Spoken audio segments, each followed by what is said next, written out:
We are now going to look at contamination. There are four major contaminants. That's microbial or microbiological. That includes bacteria, viruses, molds, yeasts and parasites. Chemical contamination, strong aftershaves, strong perfumes. Could be pesticides, herbicides, agricultural residues, too many preservatives. Physical really means items that you can see, and they're normally a bit of a nuisance factor rather than a food safety hazard. Albeit if they're things like sharp screws or sharp pieces of glass, that can obviously be a food safety hazard. That can cause cuts and bruising and choking, etc. Allergenic includes things like nuts, soybeans, celery, sesame seeds, and anything really that causes an allergic reaction to food. Going back to physical contamination, that can occur from a variety of sources. That could come from the person that's working in the food preparation area, from visitors, could come from the building itself, from equipment, from supplies. For example, you might have external packaging that might have sharp screws or staples, bits of plastic, or could be rubber bands. In fact, physical contamination comes from a variety of sources, so beware with that one. And I suppose that could be an example of all the four contaminants. A mouse that has been cooked and sliced with a white loaf of bread. There possibly could be some microbiological contamination within the mouse itself. Chemical contamination, especially if the mouse has just eaten some pesticides before it ended up in the loaf of bread. It's definitely a physical contaminant, and you might well be allergic to eating a mouse in bread, so there'll be the allergenic part. So we've had a look at the contaminants. Now let's look at the definition of cross-contamination. Cross-contamination is the transfer of food poisoning bacteria from a source to a high-risk food. There are several different types of cross-contamination. There's direct contact cross-contamination, where raw food actually touches high-risk food, and there's indirect cross-contamination, where the bacteria get from the raw food via what we call a vehicle. That could be a knife, it could be a work surface, it could be a chopping board, it could be a cloth, etc. And then the bacteria end up from the vehicle onto the high-risk food. Let's have a look at the sources, vehicles and routes of contamination with the indirect cross-contamination. The sources could include human handlers, pests, domestic pets, vegetables with soil contamination, raw meat, in sanitary containers like the bin that showed in the diagram there. So all these can contain or have the potential for containing pathogens.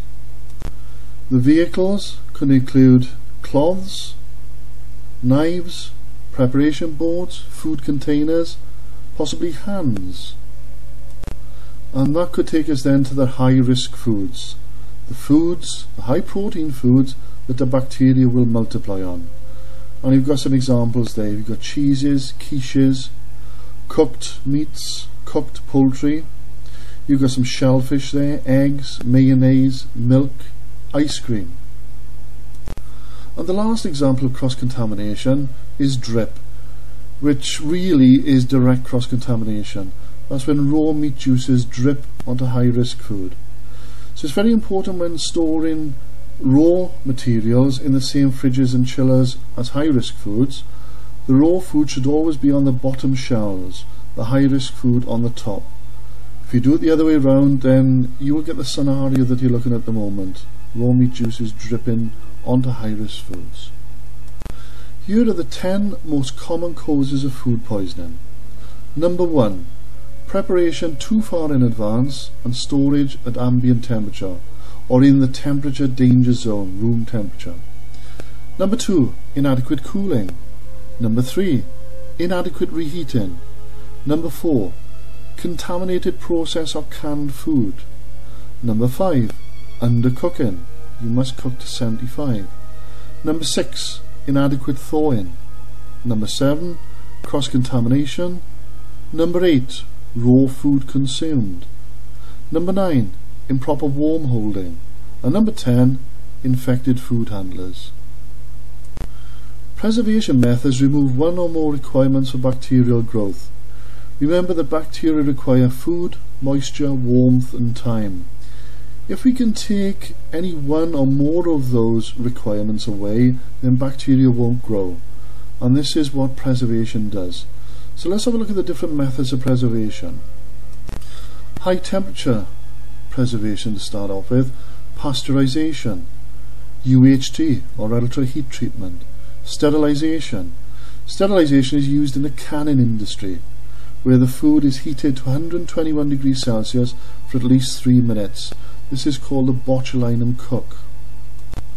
Low temperature food preservation. For example, keeping foods in the freezer or fridge. Dehydration is another method of food preservation by the use of drying, salting or brining, or the use of sugar.